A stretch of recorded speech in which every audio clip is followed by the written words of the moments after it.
I want to continue with you, Milo. The ISD has been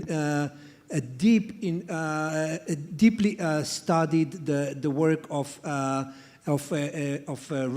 extremists around Europe with different agendas, from extreme right to jihadist. What do you see? Do you see any links, or do you see any other ways that the terrorists are feeding those disinformation spaces? Thank you very much, David, and thank you to the organisers for a fantastically organised conference so far. I think we picked up this morning on this recurring theme that globally we're seeing the forces of disinformation and division organising in an unprecedented manner. We're seeing intensive coordination to disrupt and co-opt elections in particular, but let's not just limit the conversation to elections. And we've also heard about how the internet has hypercharged these phenomena and created an increasingly hybridized threat. So in this context, I wanted to think about this nexus between disinformation and terrorism in a slightly different way. Firstly, I think we need to recognize that disinformation and terrorism are both tactics that are in some ways agnostic and can be used and mobilized by different ideologies and different agendas. But they do have something at their core, in that they're both fundamentally about spreading distrust, about polarization, and about undermining democratic processes in particular. Now, David, as you mentioned, the Institute for Strategic Dialogue has been looking at ways to analyze and to respond to this threat, and to look at this in a spectrum as well between extremism, terrorism, and disinformation. And in particular, there are two main axes for addressing this question that I want to get into. The first is about how disinformation is being used by extremists and terrorist groups, and we've had stories from Southeast Asia, from Australasia, from Europe about how this is happening. But the other axis is about how extremism and terrorism itself is becoming used by disinformation actors, and how these issues that are burning security issues today are being turned into wedge issues that are being mobilized and themselves are becoming part of this battle of ideas that we're seeing emerge along these new fault lines that we've been hearing about earlier. So before I launch in on those two axes, two key overarching themes that have come out from this analysis of the disinformation and terrorism nexus. The first is that this is an issue that is going beyond states. We're seeing a mainstreaming and a localizing of this challenge. It's no longer just to be viewed through the lens of international relations. And the second is that increasingly we're seeing it go beyond just narratives and content. When we talk about disinformation, it's very often about systems and architecture, particularly in the online space, rather than just individual pieces of untrue information. I think those are two things that I want to emphasize and we'll touch on throughout this presentation. So, how is this playbook that I mentioned about disinformative approaches being used by non-state malign actors? I want to start to pick up from Bettina's comments about the extreme right wing. And through our monitoring of European elections, we've seen a tactical adoption of this playbook. And we're seeing automated influence operations by far-right online militias taking place across Europe. We're seeing the weaponization of issues from anti-Semitism to Islamophobia to misogyny and racism. And we're even seeing this amplified through means of automation.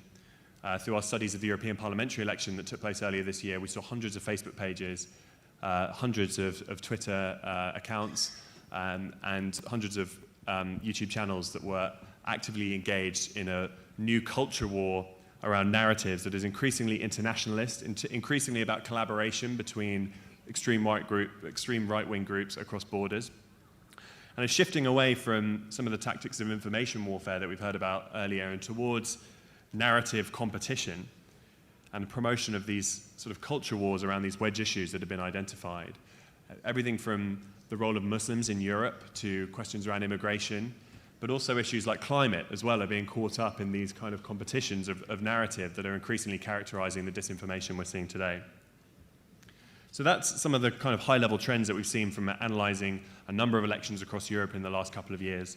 But we're seeing parallel tactics and trends take place on the Islamist extremist side of the equation as well.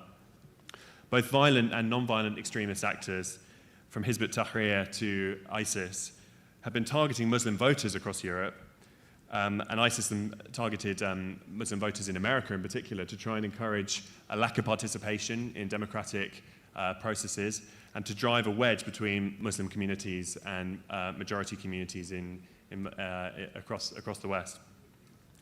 We've heard in the last panel about some of the tactics that ISIS and Al-Qaeda were employing with regards to the narratives of disinformation they were spreading. I think that one thing that we noticed over the last few years is the commandeering of certain issues and even hashtags, the use of the Black Lives Matter hashtag, for instance, by ISIS to amplify and inflate the notion of threat that it has in Western countries. And like the far-right co-option of issues of freedom of speech, we're even seeing Islamist groups co-opting issues around freedom of religion, for instance, to try and mainstream their ideology, and even using structures like NGOs to add legitimacy to their campaigns and to really operate in this grey zone that we've been hearing about coming up again and again. I think a key part that David alluded to in his opening comments is about the reciprocal nature of the extremisms that we're seeing. And many of us are counter-terrorism scholars and policymakers in the room will understand this reciprocal dynamic in terms of the ways that different extremist ideologies feed into one another. And this is particularly the case at the nexus of disinformation and terrorism, where the far right and Islamist extremism become a self-fulfilling prophecy. You see anti-Muslim content feeding jihadist narratives. You see far-right groups galvanizing anti-Muslim attitudes, and Islamists isolating Muslim communities with some of these same malign influence tactics that we're seeing and have heard about throughout the day. In a kind of curious twist, you also see disinformation produced by different ideological positions, even used out of context. So one of the ways that we've seen this happen a lot is in the case of anti-Semitism, where anti-Semitic tropes produced by the far right will be reappropriated by the hard left, or Islamist attacks on Jews will be repurposed by right-wing actors. And I think this really shows you about the hybridized nature of this disinformation terrorism nexus, and that it's both highly ideological and ideology agnostic in certain circumstances. Extremism itself, as I alluded to earlier, is becoming a wedge issue as well, as these extremist groups seek to build on legitimate concerns about security to polarize and demonize. In Sweden, during our election analysis, we saw a forged letter that was fabricating government and ISIS cooperation. And you've even seen the far right retweeting Islamist propaganda to try and prove the inherent security threat that is posed by Muslims in European countries, according to these groups. We heard earlier about the conspiratorial mindset, and aided by this kind of disinformation approaches, it really does help to build out the ideological buy-in that these groups thrive off.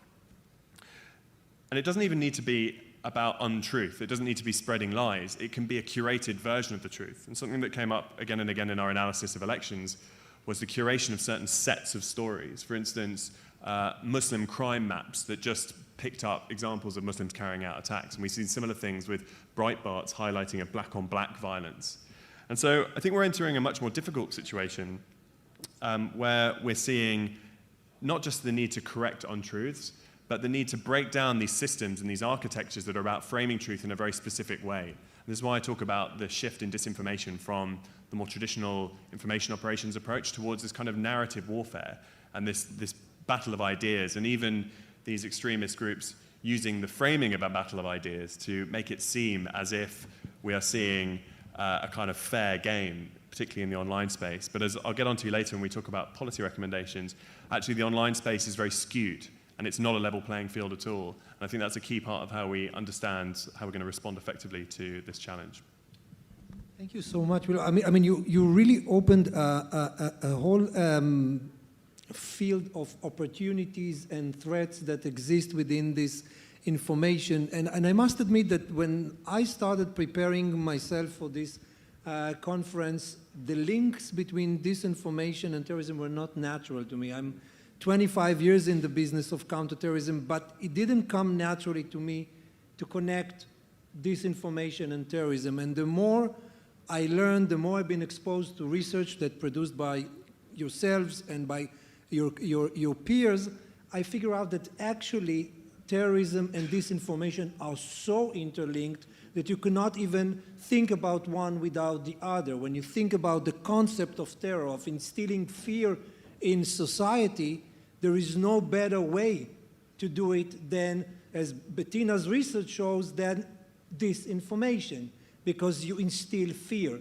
And with the fear, you instill action. And I think not enough research is done on understanding how to tackle it, and we will, and probably, and I would say most certainly, there is not enough policy discussion on the issue. I want a big problem. So we said, I think we more or less agree on the problem, and we have seen few policy solutions. I think you mentioned one that we could call it extreme one, of completely shutting down any channel of information. One could say that you actually made the terror succeed because you instill more fear. People are left without any information. We could see another situation where, like in Christchurch, when the information explodes and becomes so viral that in one day, I think there were more than 1 million copies of that video. So as researchers, what would be your recommendations to policymakers on how to deal with this challenge? Who's willing to? I'm happy to start, not least to pick up that point about how terrorist groups in the midst of attacks use disinformation.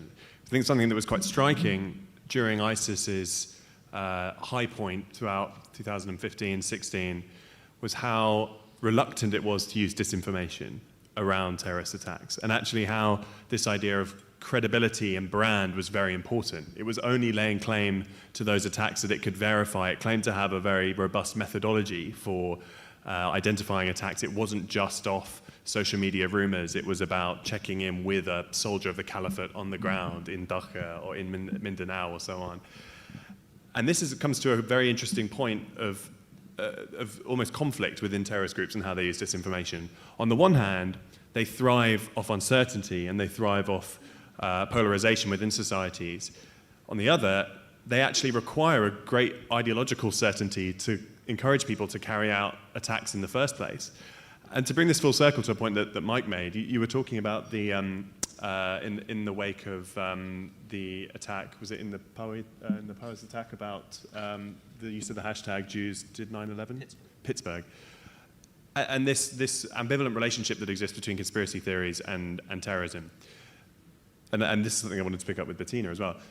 So there's certainly this relationship, but actually a lot of terrorist groups push back on conspiracy theories because they undermine trust in the group themselves. So, for instance, there was an issue of Darbik magazine where they countered the suggestion that the 9/11 attack was an inside job. They said it was carried out by Osama bin Laden, and they said America doesn't even have the ability to carry this out as an inside job because only Allah can carry out something of such great magnitude as this attack. And I thought that was very interesting because that was obviously a corrective to many of their believers who were spreading these kind of conspiracy theories that were against their own view on this. Similarly, on the extreme right-wing side, we saw on the cover of The Great Replacement, one of the references on there is to environmentalism, and this was part of the ideology of Brenton Tarrant. And in this sense, he very much comes at odds with many other people in the extreme right movement who believe that climate change is a hoax and who say that actually, the environmental movement is a liberal conspiracy and so on, because a key part of his ideology was to preserve the environment. And actually, he was an ardent believer in climate change and saw that as a accelerationist incident that was happening that required urgent action to push back against immigration and all these other things. And I find this really fascinating, and it makes it quite hard to come up with the policy recommendations that David's talking about, because often this relationship between terrorism and disinformation isn't one way. It's very flexible and fluid depending on the context. And I almost just wanted to open it up to the panel to see if there are any reflections based on their own experiences. If I can just actually come in, I think from the Indian context as well, and South Asian context, the invader argument, I mean, Muslims are indigenous to South Asia. India is the third largest Muslim country in the world. ISIS recruits from India are, I think, below 0.0002% or something like that. Globally, it's a success story as far as recruitment is concerned. And yet, there is an ability to push a narrative that the Indian Muslim is an invader.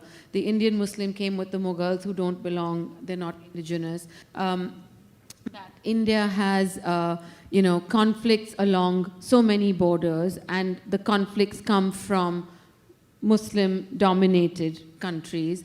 And so there is a regional threat, like a pincer-like movement. And so if these people are coming into India, they will come naturally to places where there are strong Muslim populations to seek shelter and refuge. And so the enemy sort of becomes the internal Indian Muslim, not just the foreign migrant, refugee, terrorist, whatever have you. So, that conversation shifts. And just to add to the challenges about, regulation or policy, I think disinformation is one part of the argument, because it's, as you said, it's not necessarily all false. It's curated information, decontextualized and arranged in a way that suits somebody's individual bias or a collective's individual bias. And then that feeds into a cycle of hate speech. And I come back to this because I really always ask, what are the platforms doing? What are they capable of doing? They all say they have community standards and guidelines and what's allowed, what's not allowed, applicable, and yet you see a proliferation of abuse. In the case of women, it becomes sexual in nature. The huge narrative, the sort of lightning rod issue in India is what they call love jihad. I don't know how many people have heard of it on this platform, but it's essentially, how Muslim men are taking away Hindu girls and converting them into terrorists. And that whips up a frenzy, because it feeds into this kind of religious bias. And platforms have been approached to tackle this very particular issue. There were pages on Facebook that by name listed interfaith couples across the country. These are the kinds of challenges that we're seeing in India. So when you have, platforms also saying, but, as long as they're not threatening someone with violence or they're not making a direct threat, how do we deal with this? Because it violates fundamental freedom of expression, whereas the Constitution says something. The fact that there can be an act of violence based on this, I mean, it may not be terrorist violence, but it's certainly ideologically driven extreme violence. We had an incident in 2017 where a local Hindu activist in Rajasthan hacked a Bengali-speaking Muslim migrant to death on videotape. That video was on YouTube. It went viral on YouTube until someone spotted it and it was taken down. That individual today was given a ticket to fight in the elections while he's still facing trial. So, I think there are issues within issues in a sense. And the fact that individuals are responsible for the hate, platforms enable the amplification of that hate, and governments might want to maneuver both situations to their political advantage, I think really puts us all in a quandary. Well, I'll pick up on the technology piece.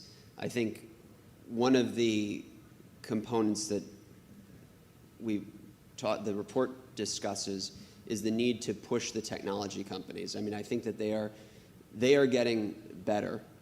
In the first quarter of 2019, Facebook removed something like 6.4 million pieces of terrorist or violent extremist propaganda, 4 million pieces of what it considered hate speech, and over 33 million pieces of violent or graphic content.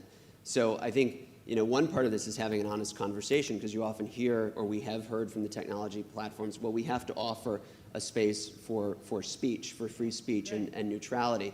But clearly, in certain spaces, and the conversation in the US right now, they certainly at a point motivated on the ISIS propaganda piece and made a concerted effort. We have not seen the same concerted effort, and admittedly it is more potentially difficult politically to decipher on the white supremacist extremism content. But it's also being honest about it and recognizing that there is extremist content. And when you are spreading that disinformation, or you are, the Notre Dame example, for instance, started initially with a fake CNN and fake Fox News account. And by the time they were both taken down within hours, that message had spread. And then, of course, it's picked up by certain comments picked up by a conspiracy theorist from InfoWars, which that and a number of other sites figure prominently in a lot of these disinformation efforts from the far right.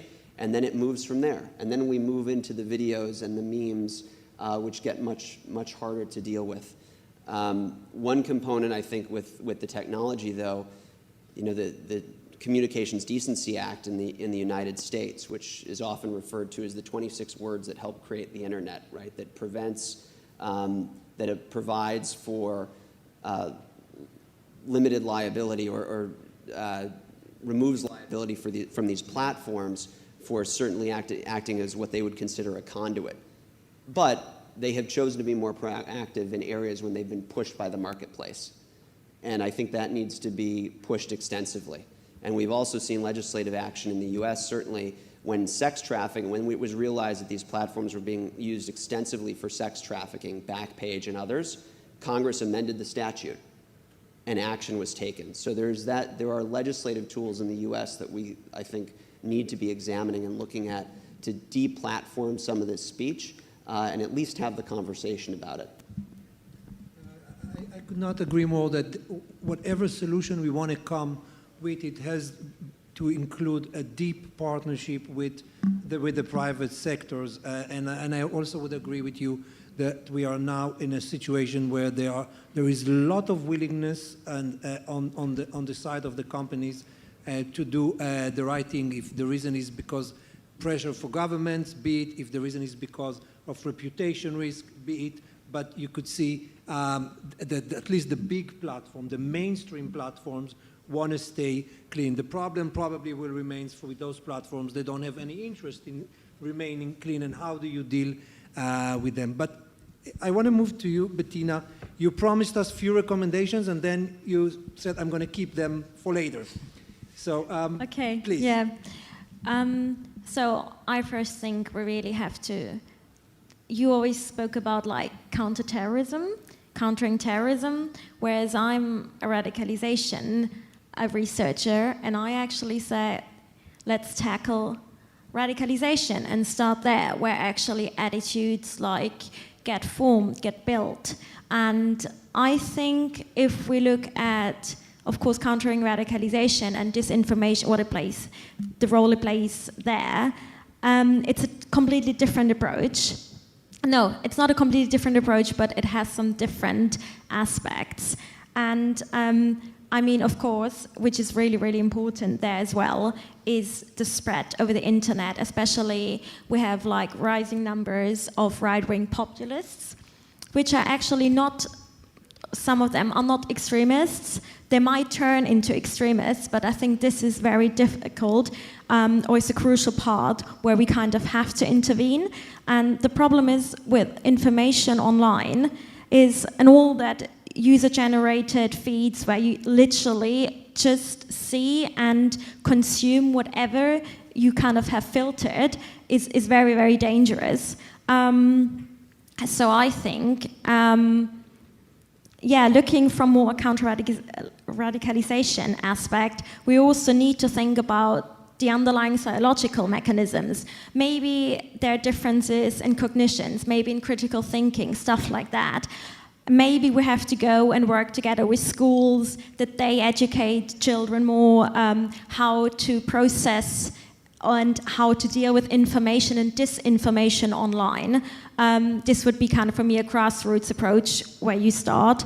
And then from there on, I would move further and would cooperate with tech companies, which is, of course, very important as well. But I would always start small and then, prevent it from there. Yeah, just to pick up on the policy question, and I think focusing a bit more on what role tech companies, and in particular social media companies, can play in this area. So we heard about some of the transparency statistics, which I think are very important from Mike there.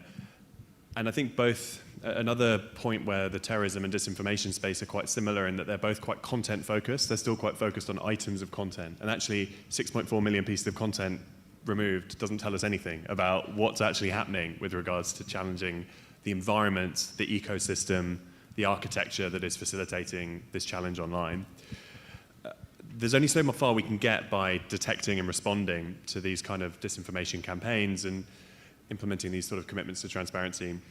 I think it's about moving more towards a prevention framework, and it's about understanding what environments are able to promote this word that's come up a couple of times today about authenticity of content. And I think that's the kind of thing that we need to come back to. It's questions around sourcing, it's about attribution. It's these broader, and we heard earlier from Jan from Microsoft about the NewsGuard plugin that he's trying to sort of get mainstreamed across browsers, which I think would be a really good start to looking more at a kind of health check of websites rather than just looking at the individual truth or falsehood of pieces of content. There were two more kind of governmental focus policy approaches that I wanted to flag, which take two quite different views and perspectives on this nexus between counterterrorism and disinformation. The first is the latest strategy document from the Department for Homeland Security has started to include disinformation within its counterterrorism framework. And I think this is quite interesting, and to see what this means concretely. It might take a few years to work out exactly what this means for policy making, but I think it does, by including resilience to disinformation within a counterterrorism framework, because both are considered to be some of the primary threats to democracy and from foreign interference, I think is a really useful way of sharing insights and joining up conversations from different actors across government. The second, which is slightly different and maybe reflects the conversation about extremism and radicalization versus counterterrorism, is to look at the UK example, which has recently started to pursue a new set of policies around online harms. And within this framework of online harms, there's a very wide gamut of different harms, both illegal and legal, that have been flagged, from extremism to terrorism to disinformation to child safety online and so on. And actually the thing that works about this is that it presents these different harms on a spectrum and as interrelated and as challenges that we need to see together. And the whole thing is framed around a duty of care that responsibilities and that social media companies, internet service providers and governments have to consumers of online content. And this distinction between legal and illegal harms is important because of what we were talking about earlier with disinformation. Some disinformation is obvious, it's hostile, it's offensive. Other bits of disinformation are insidious, they are subtle, they are more political. And this kind of grey zone, I think, shows us that we need to have a number of tools in our arsenal for responding to this beyond just banning and takedowns. And I think that we need to be looking more broadly at this ecosystem. How are recommendation algorithms cross-cutting with these dynamics we're seeing for terrorist content and disinformation online? Are there ways that counter-speech can be effectively used to respond? And so I think being a bit cleverer in our conversations with the tech companies and those public-private partnerships about the different avenues we can go down beyond just the binary, should it be online, should it not be online, I think will allow us to have a more productive conversation when we come to policy. All right. Thank you very much. It was an absolutely passionating panel. I just wanted to jump on what Milos you said. I think it was very interesting because what you mentioned was the connection between a certain reality in people's identity with conspiracy theories. They recreate a vision of the world which connects to their own difficulties, which makes it obviously relevant in people's life and powerful long-term wise.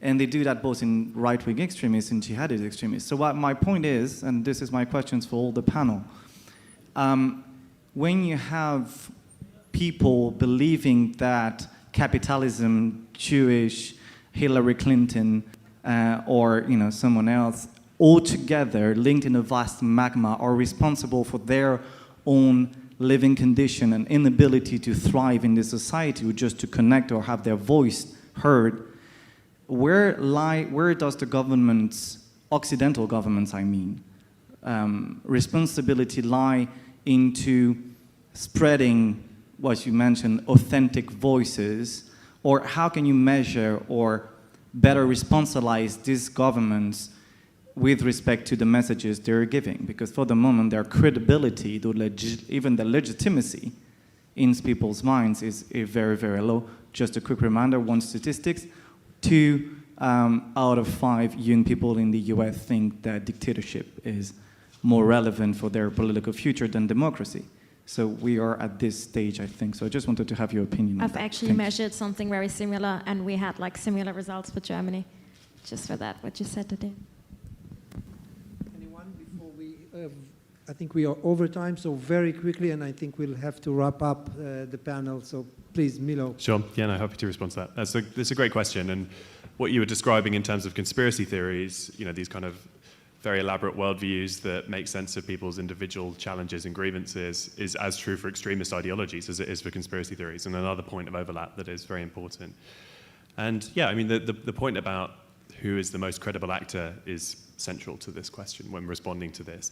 If the government walks over to someone and says, no, this has nothing to do with Hillary Clinton, this has nothing to do with a cabal of Jewish capitalists who control world affairs, that's going to have no effect, and actually in some cases can even re-entrench these sort of perceptions that people have. These whole conspiracy theories are based in binaries, often that pit the government against the individual. In the last panel, we heard a lot about actors, credibility, gatekeepers, who are the best people to be able to tackle these sort of narratives. And I do think that government's primary role in doing this and fostering resilience, and we heard about education and so on, and in terms of counter-speech, is to empower civil society, who are much, much more effective actors in being able to tackle these kind of narratives. And not just tackle them, not just to say it's not got anything to do with the Jews, or all Muslims are not terrorists, but rather to provide a more powerful and compelling counter-narrative that is nuanced but also still strong. Because actually saying it's more complicated than that is never going to be a kind of effective answer. So it really does have to be a sort of mainstreamed approach. It really does have to be about engaging lots of different people. There's no single surgical answer to conspiracy theories or extremist ideologies.